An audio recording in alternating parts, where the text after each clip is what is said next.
तो चेतना के सबसे जो महत्वपूर्ण लक्षण है, उन लक्षणों में से एक है हमारा कंसेंटिंग। मैंने पिछले वीडियो में कहा था कि गुण नहीं होता।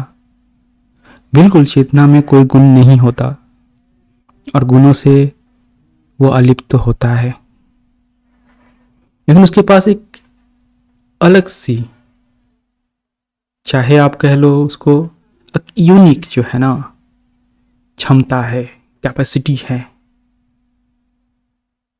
अब ऐसा लगता है कि कैपेसिटी, ये सब कुछ कैसे आ गई, क्योंकि ये सब चीज तो गुणों में आती है। ये बात देखो समझ में नहीं आती। जैसे कि आईना है आपके समक्ष, तो उसके जो रिफ्लेक्शंस होते हैं, उस रिफ्लेक्शन से आपको अपने स्वरूप का ज्ञान होता है। पदार्थ के अर्थों में आप समझ लो कि कोई पदार्थ है, जैसे ये बॉडी, आपका मटेरियल बॉडी है, ये आईने के समक्ष है, तो उसमें आईने में आपको क्या दिखता है? आपका शरीर दिखेगा।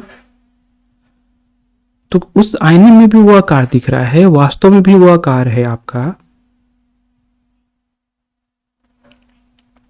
तो आपको यहां एक आकार बोध हुआ। ये सारी क्रियाएं देखो, समझना, ये सारी क्रियाएं प्रकृति की हो रही है, जड़ की हो रही है। ये सारी क्रियाएं जड़ ही कर रहा है। रिफ्लेक्शंस, एवरीथिंग, ये सब वही है। फिर चेतना कहां आती है? ये जो रिफ्लेक्शंस है ना, ये जो रिफ्लेक्शंस हैं, ये जो पूरी क्रियाएं हो रही है, इसमें जो जागा है वो चेतना है। जिन सारी क्रियाओं का दृष्टा है वो चेतना है। देखो, जब उस दृष्टा को हम सीमित कर देते हैं स्वयं तक कि मैं जाग गया, बाकी सब तो अज्ञानी हैं, बाकी सब सोए हुए हैं, जब आप इसको इस तरह से संकीर्ण और कर देते हो, आप उस चेतना को समझने से, या कह सकते हो कंप्रीहेंड करने से चूक जाते हो। हालांकि कंप्रीहेंडेबल नहीं है, मैं भी बता रहा हूं, नहीं समझना, सब में वो जागा हुआ है। इस बात का ध्यान रखना, सभी में वो जागा हुआ है। जब सभी सोते हैं तो वो जागता है। इसका अर्थ ये नहीं है कि सभी जब सोते हैं तब वो जागता है। इट्स अ फ्रेज है ना, ये एक फ्रेज से समझाने की कोशिश की जा रही है कि वो सब में अचूक है, सब में जागा हुआ है, सब में समरूप में है।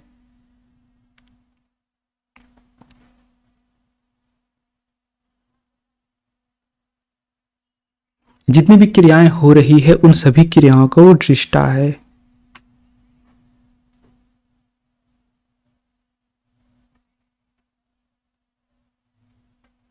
तो क्या उसे हम आत्मा कह लें? नहीं, आत्मा भी एक आवरण हो जाएगा। तो चेतना की ये जो प्रकृति, जड़ की जो पूरी आवरण है, इस आवरण को हटा करके जो चेतना है, उसको अपने अनुभूति में लाने की जो प्रक्रियाएं हैं, वो प्रक्रियाएं हमें किस ओर ले जाती है? हालांकि जिस अस्तित्व में हम हैं, उस अस्तित्व में अनस्तित्व को नहीं समझा जा सकता। नॉमिना और फेनोमेना का मैंने आपको कथन समझाया था पहले, तो बिल्कुल वो नॉमिना है, उसे समझा ही नहीं जा सकता। All the particle matters constructed for us, जो पार्टिसिपेटरी चेतना है, उसके लिए ये जो सारे कंस्ट्रक्ट हुए हैं, उसकी सीमाएं हैं, बॉन्डेज है, लिमिटेशंस है। लेकिन ये सारे बॉन्डेज, लिमिटेशंस में भी जो सबसे महत्वपूर्ण है, जो गुण कर्मों के ही लक्षणों को देख करके समझ आता है, और वो है कंसेंटिंग। आप कैसे भी सोसाइटीज बनाएं, अगर उसको बहुत ज़्यादा सिविलाइज्ड बनाने की कोशिश आप कर रहे हैं, हालांकि ऐसा बन नहीं पाता, क्योंकि जो सिविलाइजेशंस के बेस हैं, अगर आप उसको जाकर के देखोगे, जो सोसाइटी के बेस हैं उनको आप जाकर के देखोगे, तो उसमें होता है शोषण, और उस शोषण के कारण ही वो सोसाइटी अस्तित्व में रहता है। इसमें समझाऊंगा बाद में, लेकिन अभी आप ये समझो कि वो जो चेतना का लक्षण है कंसेंटिंग, जैसे मुख्यतः क्या है, कंसेंट को आप कैसे समझते हो? मुख्यतः कंसेंट को लोग जो पारस्परिक इंसानों के बीच जो संबंध होते हैं, स्त्री पुरुषों के बीच में जो संबंध होते हैं, जो रोजमर्रा के जो व्यवसाय में जो संबंध होते हैं, उन सभी में कंसेंट के रोल को आप समझते हो। सहमति, राइट। तो वो जो सहमति है, वो सहमति किसकी होती है? उस इंडिविजुअल चेतना की होती है, जो कहता है कि मैं पार्टिसिपेट करूंगा या नहीं करूंगा पार्टिसिपेट, इस तृष्णा के लहर में मुझे जाना है या नहीं, इस विवेक के उन्नत भाव में मुझे प्रवेश करना है कि नहीं। Logic, desire, rationality,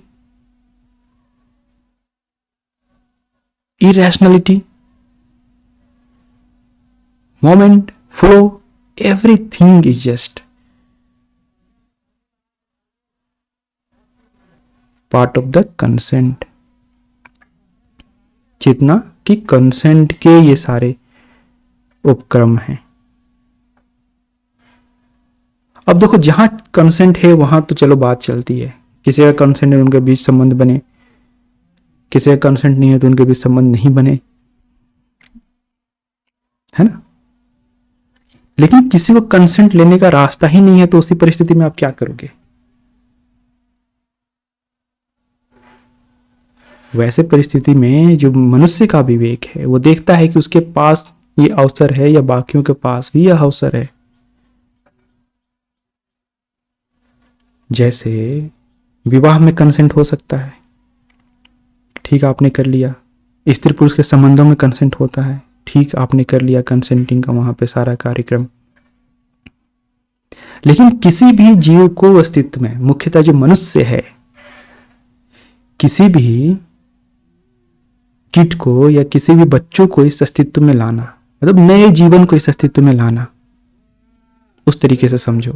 human stages के फॉर्म में मत समझो, बच्चे, बूढ़े, यंग, उस स्टेज में समझना बंद करो। किसी भी जीव को मनुष्य के रूप में इस अस्तित्व में लाना, क्या विवेकपूर्ण है? क्या जो अब तक मनुष्य अपने विवेक से समझ पाया है, जो देखता है, समझता है, उन सब का निचोड़ ये बतलाता है कि मनुष्य को और प्रोपगेट करना चाहिए? वो तो ये देख रहा है ना कि ये दुनिया पूरी जो अस्तित्व है वो एक सर्कल की तरह है। जो पार्टिसिपेटरी कॉन्शियसनेस है वो हर बार पार्टिसिपेट कर रहा है। हर बार पार्टिसिपेट करके वो क्या देख रहा है कि यहां कुछ बदलता नहीं। केंद्र में रहो तो तुम्हें दृष्टा बनना पड़ेगा, और अगर परिधि पे जाओ तो परिधि पे तुम्हें लगता होगा कि मैं आगे बढ़ रहा हूं, लेकिन मैं आगे नहीं बढ़ रहा। परिस्थितियां वही रहती है। यहां गुण और कर्म के जो पूरे माया जाल है, जो पूरा उनका स्ट्रक्चर है, वो वही रहता है, उसमें कोई मूलतः बदलाव होते नहीं। तो परिधि पे जाओ तो मूलतः बदलाव नहीं होते, एक प्रकार का चक्र है जो चलता ही रहता है, अपनी बिंदुओं को दोहराता ही रहता है। और केंद्र में आओ तो दृष्टा बने रहो मात्र।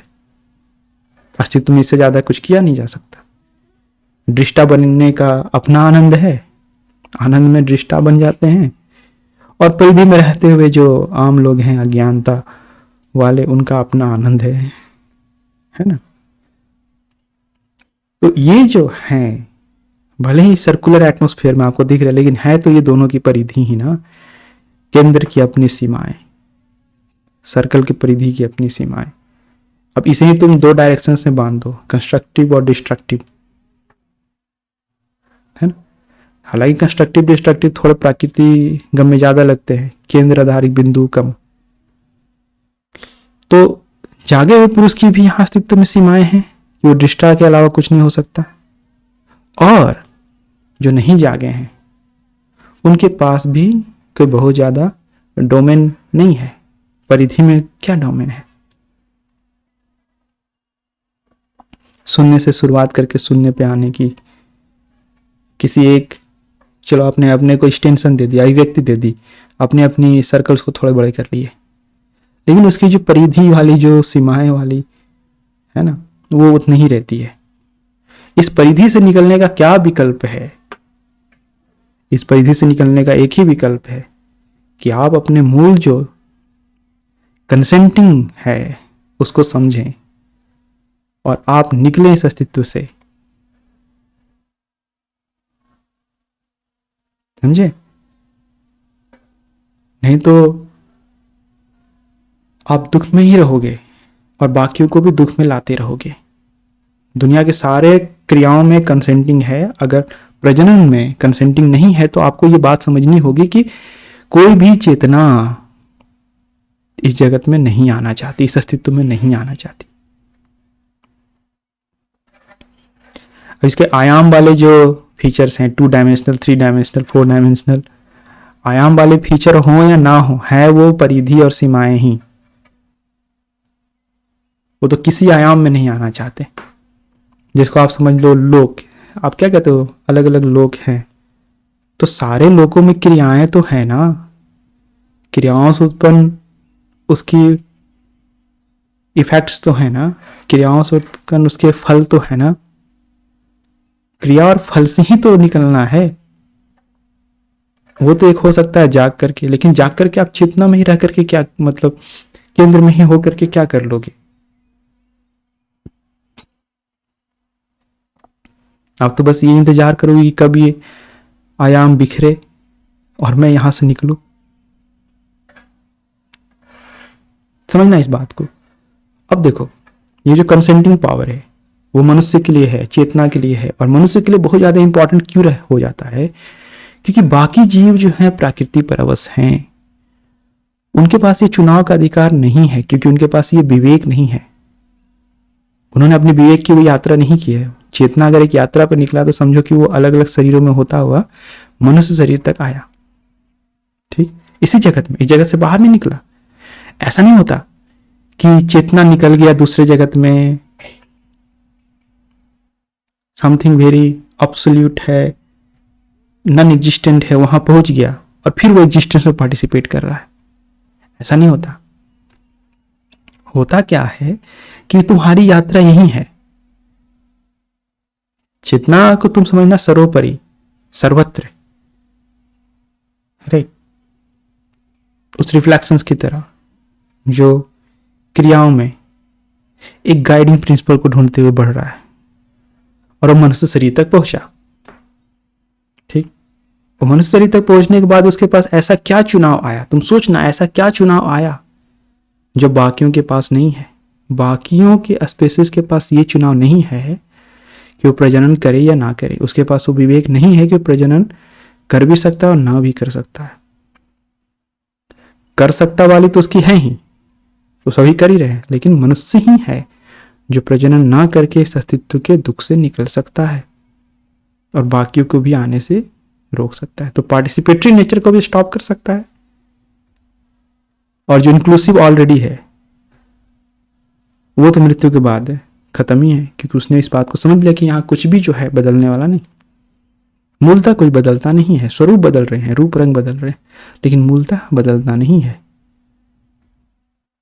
और वो जो पूरा आपका आवरण वाला जो चक्र है वो कभी भी आनंद का कारण नहीं बन सकता, क्योंकि उसमें इंक्लूसिव है ना सुख दुख।